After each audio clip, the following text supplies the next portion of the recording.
remember this for the rest of their lives.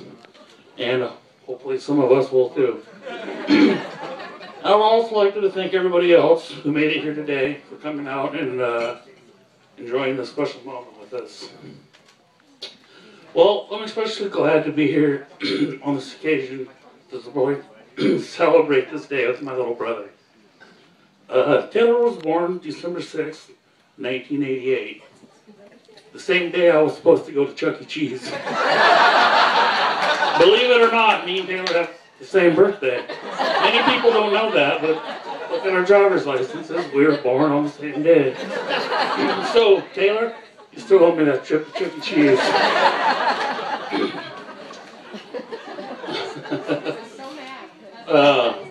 I'm pretty sure that was the maddest I've ever been at Taylor, because as anybody knows, he's mellow, laid back.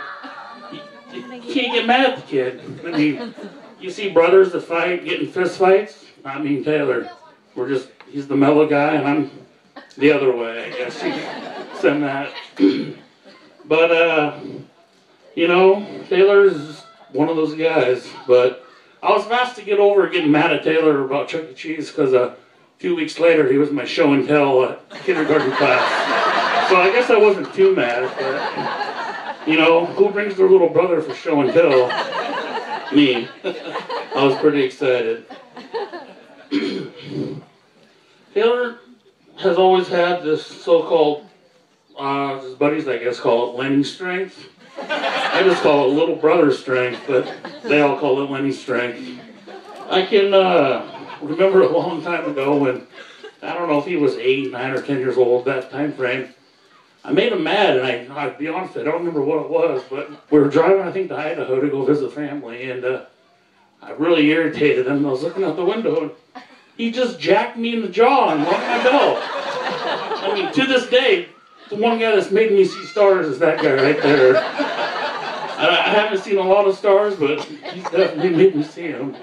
I was pretty mad at the time, but now I'm pretty impressed. Another good story I can remember about Taylor growing up is, as anybody knows, us Powells, we hunt and fish. That's what we do. Well, we're at my grandmother's farm many, many years ago. I think Taylor was about maybe 8. And my grandma had this old barn behind her place, so we loved to go shoot the pigeons. We'd go back there and just, you know, hammer down and annihilate the pigeons. Well, one day I found this little nest, and it was sitting up there in the eaves, and I took my shotgun and I shot the nest down, and all these little baby pigeons were on the ground. Well, you know, that's life. But Taylor, on the other hand, started crying. And, you know, here I am shooting them, and he's over here crying. I'm going to go tell Mom. And that's when I go, is this really a Powell? Is this my little brother? I mean, that's what we do. If it's not hunting season, you find other things to shoot. So, it got me a little worried, but I can't, you know, he grew out of that because 2 weeks ago we were eating elk, or deer he shot 2 weeks ago. So, went from crying about shooting birds to eating elk deer heart. So, he's growing up a little bit.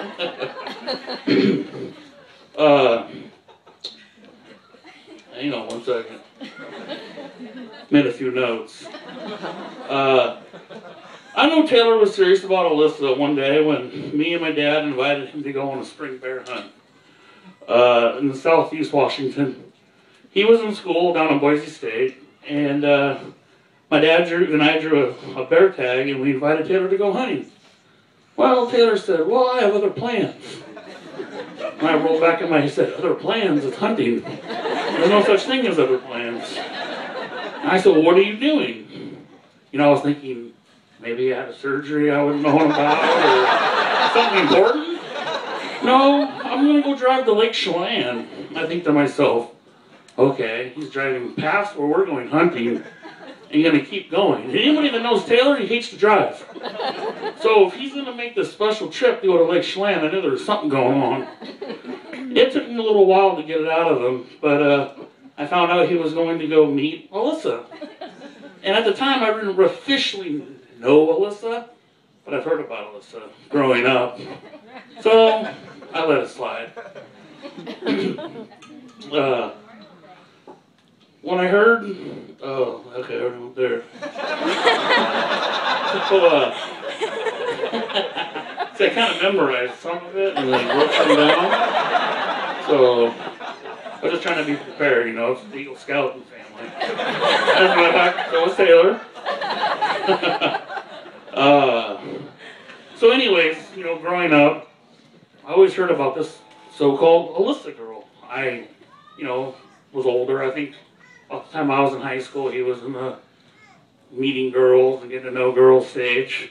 And he used to always talk about this girl that drove snowmobiles and had dirt bikes and was just really cool. And it always kind of stuck in my head because he always would mention her. I mean, to this day, I can remember him talking about Alyssa.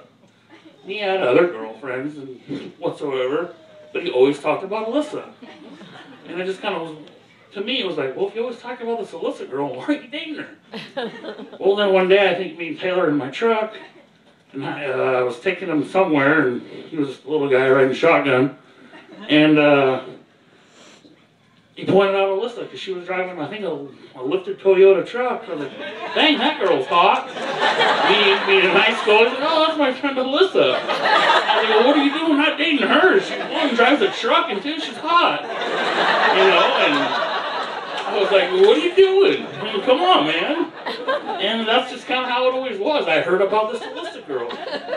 Well, here they are. I mean, look, I mean, she's stunning. I mean, let's give an applause to how Alyssa looks today. I mean, here we go.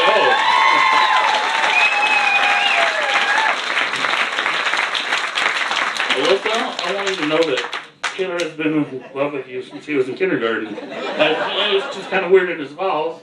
We didn't talk. I mean, I've known for a fact he's been in love with you for a long time. A long time. I know he loves you with all your heart, all his heart, and he would do anything for you, no matter what. I have a quote from Ronald Reagan, my favorite president. He's not alive. I have a little quote from Ronald Reagan, and when I read this, it just kind of hit home with me. So, kind of to you and Taylor, but I think you'll understand. There is no greater happiness for a man than approaching a door at the end of the day, knowing that someone is on the other side of that door, and that other someone is waiting for the sound of your footsteps. I know you guys will be wonderful together, and I mean, I experienced it 2 weekends ago when we were going deer hunting with Fulton, and all of a sudden Alyssa was camping with us. We didn't talk about Alyssa going camping. It's fine. But somehow she ended up camping with us. He didn't bring that up till that morning when we were standing elbow to elbow in the Samish River fishing. And he goes, well, you know, she might go camping with us. Which, no big deal. It was good. We had a good time. But that right there proves that she loves Taylor. You know, to go into camp and do those things, and it really meant, you know, it was cool. So Taylor and Alyssa, I wish you the best. But I have one more thing. Alyssa, I know Taylor's your husband now, but he's still my brother. Okay? Now remember, this winter, okay? When it's snowing and blowing and it's cold, and they cancel work at Eastside, and you're like, oh, I get to stay home and watch a movie with my husband. No. Okay? I'm going to be knocking on the door at 4 a.m., dragging him out, and we're going to be sitting in the cold while you're wishing, oh, I could watch a movie by the fire, snuggle with Taylor. We're going to be out there making sure Taylor's hands stay warm. As we all know, Taylor can't have cold hands. So, making sure his hands are warm, maybe drinking an energy drink to stay awake, who knows, or we're going to be out there hunting. So you can't get mad at me, because it's in my genes, I know it's in his genes, so I know you're cool with it, but He's always gonna be my hunting buddy. So I can't. And you, every now and then I might sneak you in. But, you know, he's been there for me, I've been there for him, and you know, I really love the guy, and he's, I love him. So let's raise our glasses and have a toast to Taylor and Melissa, and we wish them the best, and happy hunting.